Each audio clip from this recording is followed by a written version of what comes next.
और खबर यह है कि ईरान के दंगे फसादात और अवामी एहतजाज के नतीजों में ईरान की गवर्नमेंट का खात्मा कर दिया गया और नई गवर्नमेंट का क्याम अमल में लाया जा चुका है। आप कह रहे होंगे कि नहीं, खबरों में तो नहीं आया।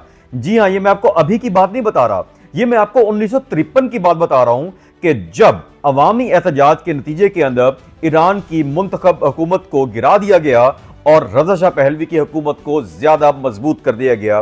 तो आइए इसका बैकग्राउंड जानने की कोशिश करते हैं। होता कुछ यूं है कि 1949 के अंदर एक आईनी तरमीम के अंदर एक सेनेट का क़याम अमल में लाया जाना था कि जिसकी अरकान की तादाद 60 थी।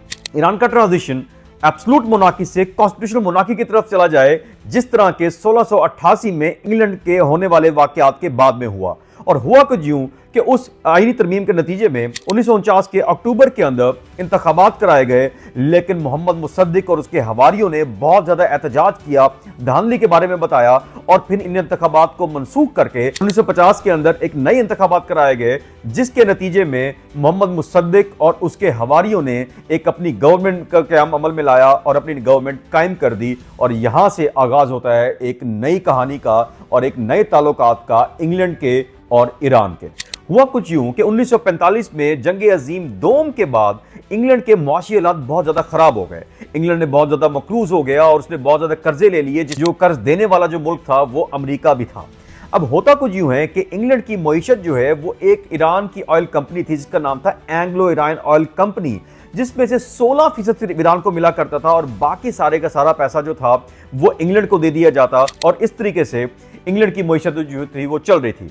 लेकिन फिर कहानी में ट्विस्ट आया। 1950 के इंतखाबात के बाद मोहम्मद की मुसद्दिक की गवर्नमेंट ने एंग्लो ईरान ऑयल कंपनी को नेशनलाइज कर दिया और कहा कि अब इस पे इजारादारी ईरान की जो है वहां की अवाम की होगी, उनकी हुकूमत की होगी, ना कि इंग्लैंड की होगी। और ईरान ने जब एंग्लो ईरान ऑयल कंपनी को नेशनलाइज किया तो अब इंग्लैंड ने बहुत सारे हरबे आजमाए ईरान को प्रेशराइज करने के लिए। पहले तो ईरान पर मुआशी पाबंदियां लगा दी गई, उसके बाद ईरान के ऊपर उन्होंने नेवल ब्लॉकेट भी किया और इकोनॉमिक एम्बार्गो भी लगाया। इंटरनेशनल लॉ के तहत ये जो हैं कोर्सिव मेजर्स हैं किसी भी इंटरनेशनल डिस्प्यूट को सेटल करने के लिए। यानी इंग्लैंड ने पूरी कोशिश की कि ईरान अपने इस अजाइम से बाज आ जाए और इस कौमिया जाने वाली जो एंग्लो ईरान कंपनी थी उसको दोबारा उसी हालत में वापस ले आए जैसे कि वो पहले थी। लेकिन ईरान ने इनकार कर दिया। तो इंग्लैंड ने ईरान की ट्रेड के ऊपर भी पाबंदियां लगा दी और तमाम टेक्निकल सपोर्ट जो कि ईरान की सर्वे, ड्रिलिंग और रिफाइनरी के लिए यूज होती थी,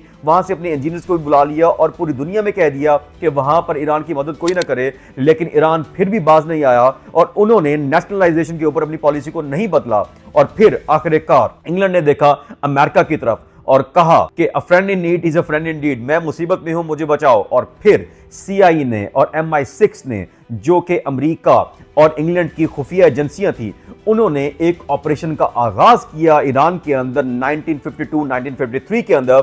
और उस ऑपरेशन का नाम रखा गया एजैक्स, एयास या एयाक्स। ये तीनों प्रोनाउंसिएशन है और ये जो टर्म है ये हमें कहां से मिलती है, तो इसको पढ़ने के लिए हम चलते हैं ग्रीक वॉर्स के अंदर और ग्रीक हिस्ट्री के अंदर, जहां पे हमें एक वॉरियर मिलता है कि जो ट्रोजन वॉर का वॉरियर था, ट्रोजन वॉर का हीरो था। It was second in strength to Achilles. Achilles जो था वो पावरफुल था बहुत ज्यादा, और एयास जो था वो उसका सेकंड इन कमांड था और पावर के अंदर वो बहुत ज्यादा ब्रूटल था और बहुत ज्यादा स्ट्रॉन्ग भी था। लेकिन वो ऑडेसियस की तरह डिप्लोमैटिक नहीं था। वो रॉ और ब्रूट फोर्स का यूज करता और अपनी लॉयल्टी को प्रूव करने के लिए, ग्रीक की जो है चीजों को, इंटरेस्ट को सपोर्ट करने के लिए किसी हद तक भी चला जाता।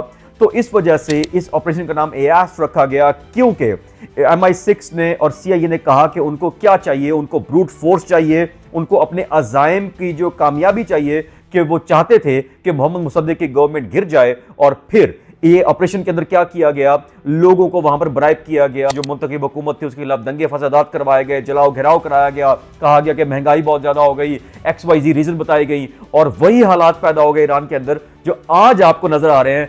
गली मोहल्ले के अंदर लड़ाइयां शुरू हो गई और फाइनली कुछ अरसे के बाद ईरान की मुंतखब गवर्नमेंट गिर गई, मोहम्मद मुसद्दिक को गिरफ्तार कर लिया गया और रज़ा शाह पहलवी का एक तारीख दौर शुरू हो गया।